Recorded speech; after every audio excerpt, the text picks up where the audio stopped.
하나님이 솔로몬을 통해서 깨닫게 하시는 거예요. 이 세상이 어떤 모습이냐 깨닫게 하시는데 오늘 세 가지 단어로 표현이 된 것 같습니다. 학대, 수고, 외로움. 다 여러분 우리 마음에 다 동의가 되시죠? 첫 번째로는 학대받는 사람들입니다. 학대받는 사람들. 학대받는 사람들에게 위로자가 없다 하는 것을 깨달았습니다. 위로자가 없습니다. 제가 그저께 들었나요? 하루에도 지금 우크라이나 러시아 전쟁으로 하루에 1000명씩 죽어간다 그러죠? 일주일에 7000명 죽은 거예요. 지금도 죽어가고 있어요. 그런데 지도자는 협상을 하느니 마느니 그러고 있고, 드론으로 죽고, 탱크로 죽고. 어제 신문에도 보니까 이스라엘 탱크에 불이 나서 불타 죽을까봐 연기를 마시고 나오는 이스라엘 IDF 병사를 하마스가 또 붙잡고 포로로 데리고 가는 그 사진을 봤습니다. 현재 진행형이죠. 군인들이 무슨 죄가 있습니까? 다 남의 집 귀한 자식들인데. 지금만 그런가? 옛날에도 그랬습니다. 1440년대에서 1800년대 후반에 세네갈, 앙골라 이런 아프리카 대륙에서 소위 서구 열강이라고 했던 영국, 포르투갈, 프랑스, 스페인 이런 유럽인들이 노예선을 동원해서 아메리카 대륙으로 억지로 이주시킨 흑인이 1200만, 1500만 된대요. 어마어마한 숫자입니다. 1200만에서 1500만. 아프리카 중서부에서 노예를 그냥 그물 같은 걸로 잡아서 대서양을 건너서, 대서양 쪽이니까 태평양이 아니라 저쪽 카리브해 쪽으로 흑인 노예들을 날랐는데, 이게 왜 그러냐면 설탕을 많이 먹고 싶었어요. 결론. 설탕을 공급하기 위해서 노예들이 필요했기 때문에 사탕수수밭에 흑인 노예들을 쫙 풀어놓고 그거를 작업을 했기 때문에 그런 것이라고 합니다. 자메이카 이런 카리브 지역에서는 사탕수수, 담배 공장이 아주 번성을 했는데, 그쪽은 이제 사탕수수고, 미국 남서부에는 면화, 카튼필드라 그러죠. 또 담배 이런 데 투입이 됐다고 해요. 브라질에서는 전체 노예의 40%가 사탕수수밭에 투입이 됐답니다. 이 사람들은 노예선을 타고 가는 도중에 열에 한두 명은 질병이나 또 물을 안 줘서 목말라 죽었고, 자살, 학대 이런 것으로 죽었습니다. 그리고 한번 제가 말씀드린 적이 있는데, 목적지 자메이카로 가야 되는데 실수로 지나친 종이라는 배에는요 지나쳤어요. 콤파스 계산을 잘못해가지고. 그러니까 이제 식수가 모자라게 됐죠. 배는 바닷물 못 마시니까 식수가 모자라서 어떻게 했는가? 살아있는 흑인을 100명을 수장시켰습니다. 살아있는 흑인들. 식수가 사람 목구멍을 줄여야 되니까. 근데 나중에 확인을 해보니까 보험금을 타려고 일부러 그런 거예요. 모자라지도 않았는데. 정말 발목이 묶이고 닭장처럼 좁게 만든 노예선에서 이 흑인들은 음악과 노래를 잊지 않았다고 합니다. 그래서 우리가 아는 쿠바에는 룸바, 차차차, 보사노바 이런 것이 아프리카 춤으로 발전했고요. 브라질은 삼바를 만들었죠. 알고 보면 삼바 춤은요, 슬픔의 감정을 죽을 것 같으니까 이겨보려고 했던 처절한 몸부림이었습니다. 삼바 축제가. 설탕은 악마의 발명품이라고 하는 말이 있을 정도로 설탕을 만드는 것은 너무나 힘든 일이었다고 합니다. 우리나라 벼농사 같은 것은 가축의 힘을 빌어서 쟁기질도 하고 썰애질도 하고 그렇게 하면 가축이 일하는 거잖아요. 사람이 아니라. 근데 사탕수수는 모종을 심고 기르고 수확하는 일에 모든 과정을 사람의 손으로 노력으로 해내야 했습니다. 20세기 들어와서 기계가 만들어졌지만 그 전까지는 다 사람이 했습니다. 수수 줄기 안에는 설탕 성분을 저장한 부분이 있는데 수확을 하고 나면요, 줄기 안에 그 부분이 점점 이게 습도에 부딪혀서 딱딱하게 굳어가기 시작합니다. 그래서 한 번에 수확하고 잠도 안 재우고 한꺼번에 다 정제를 해야 되기 때문에 그냥 막 휘몰아쳤대요. 쉬엄쉬엄 할 수가 없었답니다. 대규모로 노예들을 부리고 생산하고 동시에 정제하는 공장, 이런 플랜테이션이 아주 끔찍하게 생겨났다는 거예요. 그래서 우리가 이 홍차에 넣는 설탕 한 스푼이 끔찍한 인류의 역사와 연관이 됐다는 것이죠. 학대는 끝이지 않습니다. 우리나라도, 한국도 얼마 전에 우즈베키스탄 노동자가 한국 사람한테, 사장한테 아주 그냥 얼굴이 부을 정도로 폭행을 당한 영상이 떠들썩했는데, 나중에는 이게 심해서 우즈베키스탄 정부에서도 항의를 했을 정도라고 합니다. 왜 그러냐 했더니 우즈베키스탄 노동자가 장갑을 달라고 했는데 이 한국 그 매니저가 없다 그랬나 봐요. 그러니까 자기 나라 말로 혼자 중얼중얼 거렸대요. 그것이 괘씸해가지고 욕을 하는 줄 알고 자기를 무시한다고 생각해서 데리고 가서 그냥 참하게 둘겨 팼다는 것이죠. 오늘 어제 얘기가 아닙니다. 너무 흔한 얘기입니다. 더 최근으로 들어가면 일본의 한국 강제징용은 어떻습니까? 또 북한의 지금 이루 말할 수 없는 비인간적인 실상은 어떻습니까? 너무나 익숙한 얘기죠. 저도 그 청년 때 충무로에서 아르바이트를 했거든요. 뭘 했냐면 그 외국 비디오를 이렇게 듣고 그걸 번역해가지고 자막 있잖아요, 여러분. 옛날 VHS 비디오 그 자막하는 거를 몇 번 돌려서 그걸 듣고 히어링해서 그걸 자막하는 걸 해가지고요. 땀 뻘뻘 흘리고 했어요. 돈 좀 벌겠다고. 월급을 안 주는 거예요, 월급을. 몇 번 찾아갔는데 갈 때마다 사장님이 안 계시다. 문은 잠겨 있고. 덩치가 이런 사람이 앞에서 돌아가라고 그러고. 결국 못 받았어요, 한 푼도. 한 달 죽어라고 했는데 1,000원, 10,000원도 못 벌었습니다, 여러분. 그 더운 데서 고생했는데. 오늘 본문 1절에 학대당하는 사람들이 고통 때문에 눈물을 흘리지만 위로자가 없도다. 1절에 그렇게 나왔습니다. 학대하는 사람은 많은데 학대받는 사람의 위로자가 없도다. 그 학대받는 사람을 도우려고 하는 사람도 눈치 때문에 잘 못 나섭니다, 여러분. 직장에서도 마찬가지입니다. 직장에서도 사장님이 너무 카리스마가 강하면요, 옆에 자리에서 막 얻어맞고 학대하고 그러거든요, 한국은. 근데 제가 봤더니 뉴스에 나왔어요. 옆자리에 있는 사람이요, 계속 컴퓨터로 그냥 일만 열심히 해요. 여기는 지금 때리고 있는데. 야, 저는 그거 보고 안 잘리려고 그냥 못 본 차 하는구나.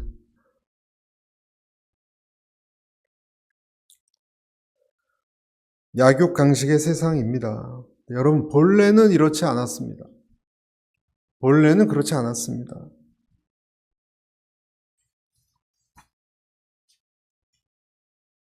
하나님이 인간을 그렇게 만들진 않으셨습니다. 너무 힘드니까 오늘도 2절에 보면 살아있는 자보다 오래전 죽은 자가 낫다. 2절에 복되다. 이렇게 말하는 거예요. 3절에도 아예 출생을 안 한 편이 낫다. 이런 사회에 사느니. 여러분, 그렇다고 학대받는 사람은 그렇다고 자유로운가? 학대하는 사람은 자기보다 더 위에 있는 사람이 또 있더라고요. 이 피라미드 조직이에요. 그 위에 있는 사람이 그렇게 쪼고 강압을 하니까 또 학대를 할 수밖에 없는 구조예요. 그래서 이 전도자가 오늘 말하는 것은 이 세상은 소수의 사람을 제외하고는 다 눈에 보이지 않는 어떤 사슬에 매여 있다. 죄수다. 라는 것입니다. 제가 직장 다닐 때 일이 다 끝났는데 퇴근하려고 그랬더니 제 위에 있는 사람이 눈치를 내요. 그러지 말라고. 아니, 저는 지금 데이트도 해야 되고, 이제 결혼도 해야 될 건. 아니, 이제 저녁도 먹어야 되고, 앉아있으래. 다 했어요, 저는 제 일을. 참 제가 눈치가 없는 거예요. 그래서 참, 이러니 그렇게 작삭빠르게 못했던 것 같아요, 제가. 상사가 신문 보고 안 가고 있어요, 여러분. 그분은 왜 안 가느냐? 이사님이 안 가고 계세요. 아무도 못 가요, 여러분, 아무도. 그래서 10시 전에 간 적이 없어요, 제가. 밤 10시 전에. 입사한 날부터. 야, 저는 이렇게 사느니 태어나지, 그런 생각은 안 했지만, 다 보이지 않는 사슬이 있구나. 보이지 않는 사슬이 있구나. 여러분, 이런데 누가 위로자가 되겠습니까? 그래서 여러분, 저는 신우회 활동 열심히 했어요. 신우회 활동. 점심 때 기도하고, 직장 기독교 모임 열심히 했습니다. 그때. 막 방도 붙이고 다니고, 오늘 12시에 우리, 신우회 말씀 읽고 같이 기도하는 시간이 있으니까 오시라고. 솔로몬이 이런 얘기를 하는 것은 이 세상은 위로자가 없다는 걸 말하고자 하는 거예요. 위로자는 없습니다, 여러분. 이 구조를 선진국가는 좀 덜하겠죠. 후진국은 훨씬 가혹합니다. 선진국도 학대자가 있습니다. 교묘하게 있습니다. 앵커리지도 있더라고요, 제가 보니까. 어느 분 말씀 들어보니까 어느 학교에서 아주 좀 힘들게 하는 그런 시스템이 있습니다. 약자를. 헬로우하고 하는 그런 사람들도요, 속으로는 다 교묘합니다, 여러분. 이 세상은. 근본적인 문제를 말하고 있는 거죠. 법, 제도, 윤리, 도덕 이런 걸 가르쳐도 해결될 수가 없습니다. 왜? 인간 자체가 타락했기 때문에. 그래서 솔로몬은 자기가 왕이잖아요. 왕이면 그 나라 구석구석 통치력이 미쳐야 되는데 거기까지 기본적인 사람의 악함까지는 다스릴 수 없다는 걸 얘기하는 거예요. 법으로도 할 수 없는 거예요. 그래서 솔로몬이 말하는 거예요. 누가 진정한 위로자가 있겠느냐? 누가 위로를 하겠느냐? 네. 뭘 암시하죠? 하나님밖에 없다는 거예요. 하나님밖에 없다는 거예요. 왕으로 기름 부음을 받은 다윗 같은 사람도 여러분 하나님이 왕으로 기름 부음 받았잖아요. 그래도 학대당했잖아요. 솔로몬한테. 솔로몬이 아니라 사울 왕한테.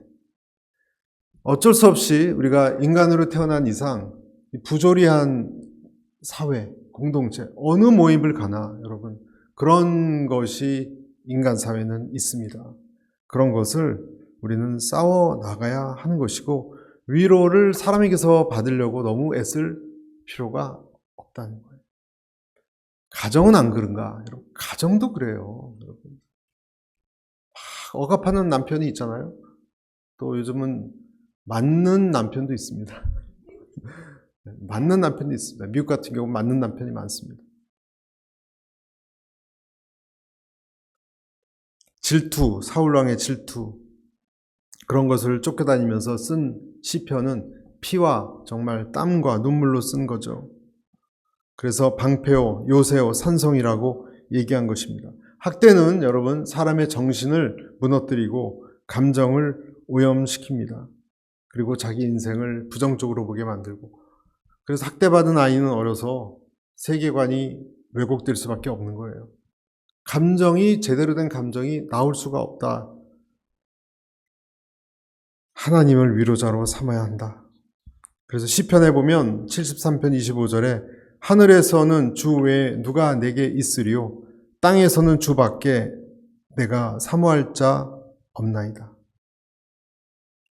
계속 하나님을 바라보고 하나님을 의지하고 하나님 앞에 무릎 꿇고 나아가는 저와 여러분 그러한 하나님의 백성이 되시기를 축복합니다.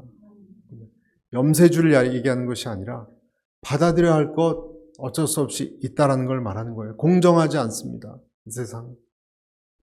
예수님만이 우리의 위로자가 되신다는 것, 첫 번째 우리가 기억하시기를 축복합니다. 두 번째, 솔로몬이 또 본 것은 누굴 보았는가? 경쟁하는 사람들을 봤습니다. 경쟁하는 사람들. 앞서가려고 핥히고 투쟁하는 사람들. 4절 한번 읽어보실까요? 우리 4절 시작. 내가 또 본즉 사람이 모든 수고와 모든 재주로 말미암아 이웃에게 시기를 받으니 이것도 헛되어 바람을 잡는 것이로다. 사람이 수고하고요, 각자 가진 재주로 열심히 살아가는데 수고하죠. 근데 또 시기를 받는다 그랬어요. 그러니까 경쟁 자체가 힘든 것이 아니라 시기와 질투 때문에 힘든 거예요. 그걸 하는 사람도 힘들고 당하는 사람도 힘들고. 같은 편이라고 하더라도요, 여러분, 아무리 같은 편인데 상대가 너무 잘하면, 일을 너무 잘하면 좋아하지 않습니다. 좋아하지 않습니다. 경쟁자는 좋아하지 않습니다. 다윗이 아무리 우두머리를 블레셋에 머리를 쓰러뜨리고 이스라엘을 위기에서 구해줬어도 여러 번 전장에 나가서 그 나라를 위기에서 구해줬거든요. 큰 전과를 올려도 어떤 한 사람 마음은 절대 기쁘지 않았습니다. 이것이 다른 나라 사람 얘기인가? 아니에요. 우리는 너무 잘 이해해요. 여러분. 백성들이 한 사람만 찾으면 괴로운 것입니다. 재주가 좋은 사람, 나보다 훌륭해 보이는 사람, 화가 납니다. 제가 한번 말씀드렸나요? 오늘의 교회에서 그 특별 새벽기도 끝나고 토요일에 기도를 쫙 받으려는 때가 있었어요. 그때 제가 한홍 목사님 옆에 서 있었어요. 한홍 목사님 줄은 한 100m 길이인데 제 앞에는 5명이 왔나? 근데 이제 나중에 그 5명도 안 오니까 저는 서가지고 들어가야 되나 말아야 되나? 저는 그때 금방 이제 성인 쪽으로 와서 뭐 나중에 유명해지지는 않았지만 무명이었거든요. 그러니까 그때 한홍 목사님 이런 분들, 유진서 목사님 이런 분들은 줄이 쭉 길어요, 여러분. 근데 저를 비롯한 어떤 목사님들은 그냥 이렇게 뻘쭘 섰다가 이제 쓱 그냥 들어가요, 그냥 나중에. 창피하니까 어떤 면에서. 근데 기분이 주님만 바라보자. 여러분 그게 잘 됐을까요? 엄청나게 주님 바라봤습니다. 네. 그게 인간인 것 같아요. 그게 사무엘을 낳은 한나가 괴로운 것도 아기를 못 낳은 것도 있지만 브닌나가 아이들을 데리고 그 앞을 여러 번 왔다 갔다 했을 거예요. 브닌나는 후처 아이를 많이 낳았거든요. 그러니까 정실부인인 한나는 아마 그 앞에 그냥 굳이 그쪽으로 안 나가도 되는데 식사하고 그 앞을 이렇게 애들 이리 와라 얘들아 일로 와 손잡고 와 한 4명 5명 이렇게 지나갔다가 다시 놓고 왔니? 다시 또 왔다 갔다 했을지 모릅니다. 왜냐하면 성경에 보면 사무엘상 1장 5절 6절에 이런 말씀이 있거든요. 한나에게는 갑절을 주니 갑절은 이 재물의 분깃이에요. 남편이 한나의 마음을 알고 먹을 것, 돈 이런 걸 많이 줬다는 거예요. 이는 그를 사랑함이라. 그러나 여호와께서 그에게 임신하지 못하게 하시니 여호와께서 그에게 임신하지 못하게 하심으로 그의 적수인 브닌나가 그를 심히 격분하게 하여 괴롭게 하더라. 여러 가지로 또 브닌나는 그 자리에 자기가 못 가는 것에 대한 질투심이 있겠죠. 그러니까 더 약을 올리는 거겠죠, 당연히. 그래서 서원하였고 아들을 내게 주시면 삭도를 그의 머리에 대지 않겠습니다. 그러니까 그런 괴로움이 없었다면, 질투의 괴로움이 없었다면 아마 한나는 사무엘을 하나님께 서원해서 바치지 못했을 가능성이 있습니다. 그러니까 이것도 하나님, 다 주어가 하나님이잖아요. 임신하지 못하게 했고 그러니까 답답하고 괴롭게 하셨고, 하나님이 한나를. 그렇죠? 분인날을 볼 때마다 화가 났고, 질투심 때문에 아이들을 많이 낳았으니까. 그리고 그 감정을 가지고 하나님께 맨날 기도하면서 뭔가의 경지가 열렸고, 그래서 자식을 낳으면 하나님께 바치겠다는 서원까지 했고, 이게 다 하나님의 어떠한, 참 우리로서는 괴로운 것이지만 하나님의 작품이라고 말할 수가 있습니다. 에서와 야곱의 관계를 봐도 그렇고, 아벨과 카인을 봐도 그렇고, 이 시기라는 것은요, 원인이 나한테 있는 것이 아니라 원인이 상대방에 있다라고 여기기 때문에 굉장히 위험한 감정이에요, 여러분. 이 시기심이 가장 강력한 감정 중에 하나래요. 어떤 사람은. 못 헤어져 나옵니다, 여러분. 특히 열등감, 비교의식이 있는 사람들은 이거 하나 탁 걸리면 그냥 정신이 혼미해진다 그래요. 정신이 혼미해진다고 어떤 고대 철학자가 얘기했어요. 시기심에 딱 트랩이 되면 사람은 이렇게 용 같은 것이 막 돌아다녀서 사람의 정신이 혼미하게 논대요. 정신을 못 차리는 거예요. 화가 나서.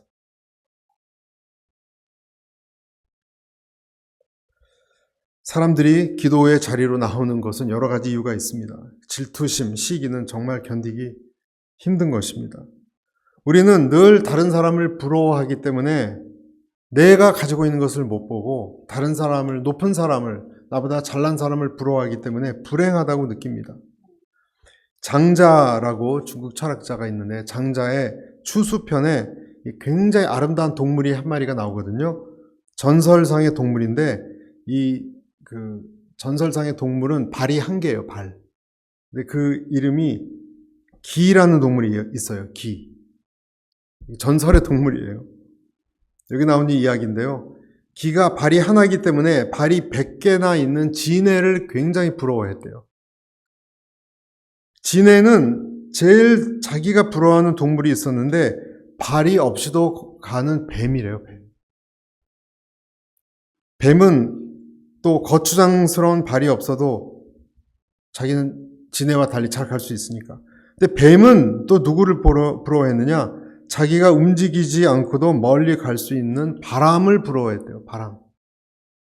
바람은 가만히 있어도 어디든지 갈 수 있는 눈을 부러워했대요. 눈 있죠, 눈. 근데 눈은 보지도 않고 무엇이든지 상상할 수 있는 마음을 부러워했대요. 안 봐도 다 보이니까. 그래서 마음에게 물어봤다고 합니다. 세상에서 제일 부러운 것이 없냐고. 마음이 대답했습니다. 자기가 가장 부러워하는 것은 전설상의 동물인 기라고. 구체적인 얘기라서 그랬던 것 같아요. 마음은 아무것도 없잖아요, 형체가. 그러니까 이 세상의 존재는, 여기서 말하고자 하는 것은 자기가 가진 것이 제일 아름다운 것인 것을 모른다는 거예요. 기는 진해를 부러워하고, 진해는 뱀을 부러워하고, 뱀은 바람은 눈을 부러워하고, 눈은 마음을 부러워하고, 마음은 기를 부러워한다는 얘기죠. 나한테 없는 것, 그러나 상대방에게 있는 것을 자꾸 생각하니까 불행이 시작되는 것입니다. 가난한 사람은 부자를 부러워하고요. 그렇죠, 여러분? 부자는 뭘 부러워할까요? 부자는 권력자를 부러워합니다. 보통. 그래서 국회의원 되려고 그런 거예요, 다. 돈 있는 사람들. 권력자는 또 누구를 부러워할까요?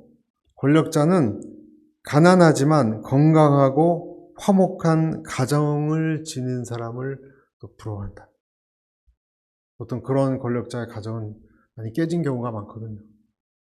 잠언서 17장 1절에 이렇게 돼 있죠. 같이 읽어볼까요? 마른 떡 한 조각만 있고도 화목하는 것이 제육이 집에 가득하고도 다투는 것보다 나으니라. 한 가지가 있으면 한 가지가 없는 것입니다. 여러분, 배우자를 고르는 것도 하나가 우세하면요, 다른 것이 약하다는 것을 인정해야 우리가 낙심하지 않습니다. 온유하고 부드러운 사람은 보통 뭐가 약할까요? 결단력이 약하다고 합니다. 추진력이 좀 약하다고, 카리스마 이런 사람이 약하다고 해요. 그러면 여러분, 카리스마와 추진력, 결단력이 강한 사람은 또 어떤 약점이 있을까요? 독선적이고 거칠고 또 경솔한 면이 있다고 합니다. 신중하고 꼼꼼한 사람은 훌륭하죠, 여러분. 그런데 또 답답하고 그것 때문에 뻗어나가지 못하고 그 때를 놓친다고 합니다. 확신을 가지고 나를 따르라고 어떻게 그 가정을 이끌지를 못해요. 너무 신중하니까, 꼼꼼하고. 여러분, 사람들에게 잘하고 사교적이고 돈을 잘 써서 결혼을 했더니 결혼을 해서도 지출이 해퍼서 부부싸움이 잦습니다. 저희 누나 얘기입니다. 돈 쓰는 게 그렇게 멋있었다던데 결혼해보니까 맨날 친구들 사이에 자기가 된다고 그래서 부부싸움을 해요. 지금 제가 드린 말씀은 제가 관찰한 경험담입니다. 믿음도요, 여러분, 믿음이 너무 좋은데, 너무 좋거든요, 그 사람 믿음이.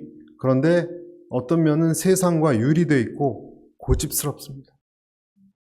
신앙이 너무 좋은 사람이 빠지기 쉬운 함정이에요. 세상과 너무 담을 쌓거나, 또 자기가 무조건 옳아요. 그것도 우리가 생각해 볼 문제죠. 4절에 우리가 봤듯이 모든 수고와 모든 재주로 말미암아 4절 한번 보여주시겠습니까? 모든 수고와 모든 재주로 말미암아 이웃에게 시기를 받으니 이것도 헛되어 바람을 잡는 것이로다.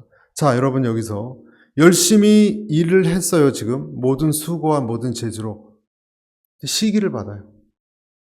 그리고 또 5절에는 뭐라고 되어 있습니까?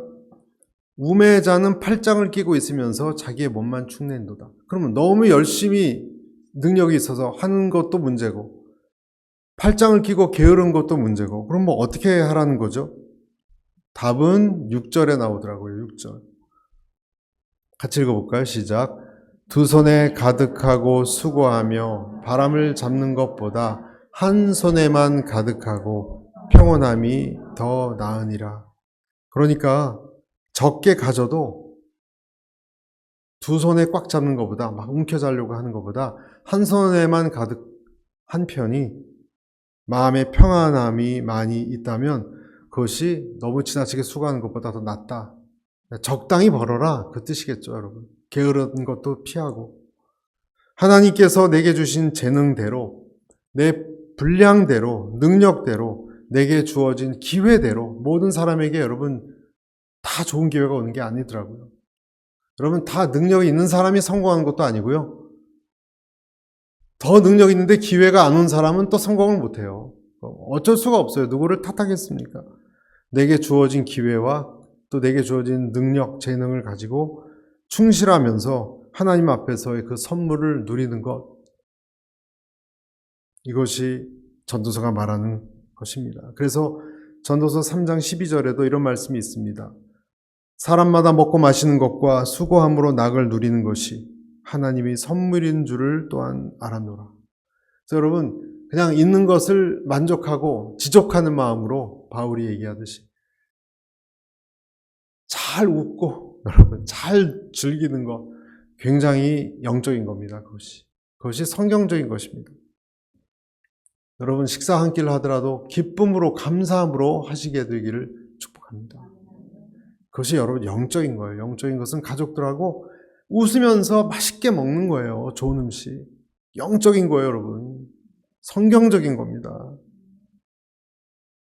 내게 이런 마음이 없다면 그 질투한 시기하는 마음, 치유책이 뭔지 아세요, 여러분? 치유책은 감사예요. 감사가 잃어버려진 사람은 여러분 자기를 좀 와치업 해야 돼요. 치유해야 돼요. 치유. 시기와 질투, 비교의식으로 지금 마음이 오염되고 있어요. 감사가 없는 사람 여러분 안 됩니다. 여러분. 세 번째 어떤 사람을 보았습니까? 외로워하는 사람을 봤습니다. 그러니까 우리 인생에 지금 세 가지가 뭐라 그랬죠? 학대, 그다음에 지나친 경쟁, 탐욕으로 그리고 외로움. 8절에서 8절을 한번 보실까요? 어떤 사람은 잘 보십시오. 아들도 없고 형제도 없이 홀로 있으나 그의 모든 수고에는 끝이 없도다. 또 비록 그의 눈은 부요를 족하게 여기지 아니하면서 이르기를 내가 누구를 위하여는 이같이 수고하고 나를 위하여는 행복을 누리지 못하게 하는가 하여도 이것도 헛되어 불행한 노고로다. 이 사람을 봤더니 쉬지 않고 재물을 모았는데 불려줄 상속자가 없습니다. 얼마나 허무하겠습니까? 여러분, 제 친척 가운데서도 사업을 하고 계신 분이 있는데 자식이 없어요. 그러니까 가끔 그런 얘기를 해요. 왜 이렇게 살아야 되는지 모르겠다고. 그럼 사업을 잘하면 뭐 은퇴할 때 얼마 안 남았는데 어떻게 할 겁니까, 여러분? 그냥 다 팔고 그냥 없었던 걸로 합니까? 돈으로 환산해달라 그럽니까? 사랑하고 헌신할, 여기서 말하는 것은 어떤 사람은 아들도 없고 형제도 없이 홀로 있으나 모든 수고에는 끝이 없도다 그랬잖아요. 사랑하고 마음을 나눌 대상이 없다는 거예요. 고독한 인생입니다, 여러분. 정말로. 정말 불쌍한 인생입니다. 아들이 없다? 고대 사회에서는 흔치 않았습니다.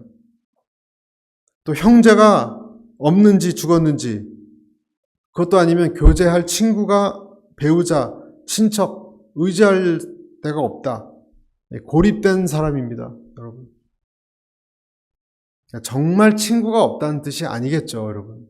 여기서 말하는 것은 마음을 줄 수 있는 친구가 없다는 말일 것입니다. 정말 친척이 한 명도 없다. 친척이 왜 없겠어요, 여러분? 그 뜻이 아니라 진심이 통하는 친척이나 가족이 없다라는 뜻이겠죠. 여하튼 이 사람은 이렇게 열심히 개미처럼 돈을 모으고 자기 이름이 유명해진다고 해도 만족할 수가 없습니다. 그가 사라지면 이따 누구께 되겠습니까, 여러분? 지금까지 어쩌면 살아오면서 자기의 어떤 잘못된 판단이나 자기의 잘못된 성질, 승질 때문에 놓쳐버린 많은 사람들을 마음에 떠올렸을 것입니다. 솔로몬이 보기에는 그런 사람들이 너무 많다는 거예요. 여러분, 우리 주변에도 겉은 번지르르한데 겉은 참 멋있어요, 여러분. 근데 속은 타들어가는 그런 불행한 사람들이 간혹 보이지 않습니까? 제가 봤던 제일 슬픈 장면은 뭐였냐면요. 왕궁 같은 호텔인데요. 왕궁 같은 호텔이에요. 근데 호텔 식당에서 혼자서 아침 식사를 하는 부유하게 보이는 어떤 노인을 봤습니다. 아주 귀족처럼 보였고 주변에 이렇게 수행원 같은 사람들이 있었는데 외로워 보였고 비참해 보였어요.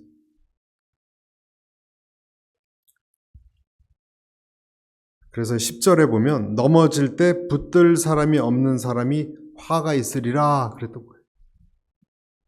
넘어질 때. 다 갖췄어도 넘어질 때 나를 진정 붙들 사람이 없으면 불쌍한 사람이다. 그래서 11절에 두 사람이 누우면 따뜻하다고 한 거예요. 그리고 12절 같이 한번 읽어볼까요? 12절. 시작. 한 사람이면 패하겠거니와 두 사람이면 맞설 수 있나니 세 겹 줄은 쉽게 끊어지지 아니하느니라. 마음에 나하고 맞는 사람이 있는가? 나눌 수 있는 사람이 있는가? 여러분 아세요? 의외로 없습니다. 그런 분들이 두세 사람 있다면 그 사람 여러분 되게 행운이에요. 그렇지 않아요, 보통. 그냥 어느 정도 친하지 마음을 진짜 나눈 사람 갖기 힘듭니다. 요즘 시대는 더 그렇습니다. 긍휼함이 없기 때문에 그래요. 이 인도에서 복음을 전했던 선다싱이라는 사람이 있죠. 눈 덮인 산을 넘어가는데 한 사람이 눈밭에 쓰러져 있었어요. 이 선다싱은 복음을 들고 인도를 변화시킨 선교사였는데 업고 가자 그랬더니 같이 갔던 친구가 업고 가지 말자. 그래서 그 친구는 자기는 나도 힘든데 어떻게 업고 가냐 먼저 갔어요. 한참 가다 보니까 먼저 갔던 친구가 쓰러져 죽어 있는 거예요. 싫어합니다, 여러분, 이것은. 왜 그랬습니까? 썬다싱은 쓰러져 있는 사람을 자기는 업고 가니까 그 체온 때문에 서로를 데워줬지만 홀로 간 사람은 추위에 얼어 죽었다는 이야기입니다.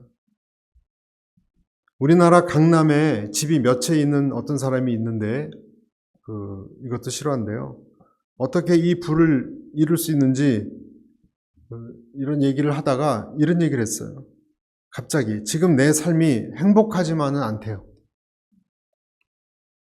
왜 그러냐 물어봤더니 내가 얼마를 가지고 있든 이 정도 모아 이쯤 되면 살만하다는 생각이 들었을 땐 주변에 아무도 없다는 거예요.